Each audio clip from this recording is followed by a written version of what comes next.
वरळीत घडलेल्या hit and रनच्या घटनेमुळे संपूर्ण महाराष्ट्र आदरला आहे। अमानुष कृत्य करणारा मिहिर शहा तब्बल 60 तासानंतर गजाआड झाला। मात्र त्याने हे कृत्य कसं केलं त्याचा घटनाक्रम मात्र तळपायाची आग मस्तकात जाईल असा आहे। याचा आढावा घेणारा हा स्पेशल रिपोर्ट पाहूया। महाराष्ट्राला हादरून सोडणाऱ्या वरळीमधील हिट अँड रनची घटना घडून 60 तास उलटल्यावर मिहिर शहाला तुरुंगात डांबण्यात आले। मिहिरची आई आणि बहिणीसह 12 जणांना पोलिसांनी बेड्या ठोकल्यात।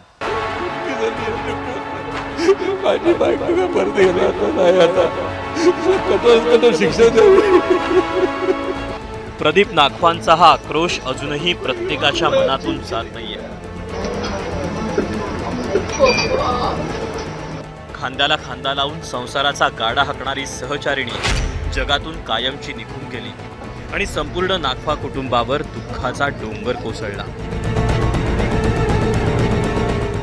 त्या घरातल्या 2 लेकरांची आई काळाच्या पडद्याआड गेली कायमची। मात्र कावेरी नाखवा यांच्या आयुष्याची दोरी बड्या बापाची औलाद असणाऱ्या मिहिर शहानं अशी कापली की कुणाच्याही तळपायाची आग मस्तकात जाईल। पहाटे 5:30 वाजता अंधारा रस्त्यावरून प्रदीप नाखवा आणि कावेरी नाखवा मासे घेऊन स्कूटरवरून चालले होते। मासे विकून चांगले पैसे मिळतील अशी स्वप्न रंगवत असतानाच मागून आली शान BMW कारने त्यांना अशी धडक दिली की प्रदीप नाखवा बोनेटवर कोसळले आणि कावेरी नाखवा चाकाखाली गेल्या। प्रदीप नाखवा यांनी विनवणी करूनही मिहिर शहा थांबला नाही। त्यानं कावेरी नाखवा यांना चाकाला लटकवलेल्या अवस्थेत तसंच फरफटत नेलं।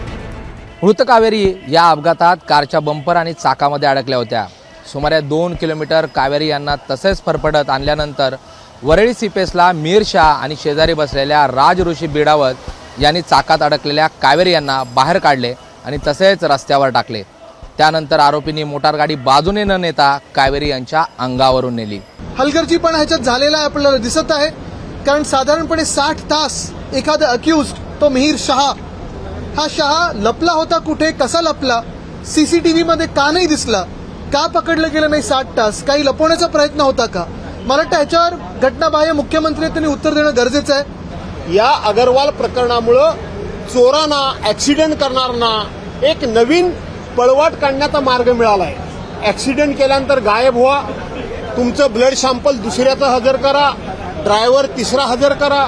60 तास होऊन गेले, 60 तास हा शहा गायब होता कुठे, तो पकडला गेला कसा नाही? आणि म्हणून याच्या पाठीमागे कुठे ना कुठेतरी सत्ताधारी पक्षाचा हात असावा अशी शंका आहे। मिहिर शहाने दारूच्या नशेत केलेलं हे कृत्य फक्त कायद्याला पायदळी तुडवणारं नव्हतं, तर ते मानवता आणि नैतिकतेचाही मुर्दा पाडणारं होतं।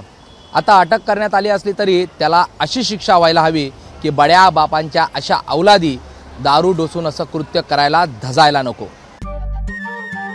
नमस्कार। मन शुद्ध तुझं ही वेगळ्याच प्रकारची मालिका तुम्हा सगळ्यांना खूप आवडली होती। याचा दुसरा सीझन कधी येणार अशी विचारणा झाली। प्रतीक्षा संपली आहे मित्रांनो, येतोय मन शुद्ध तुझंचा दुसरा सीझन। होई मन शुद्ध तुझं।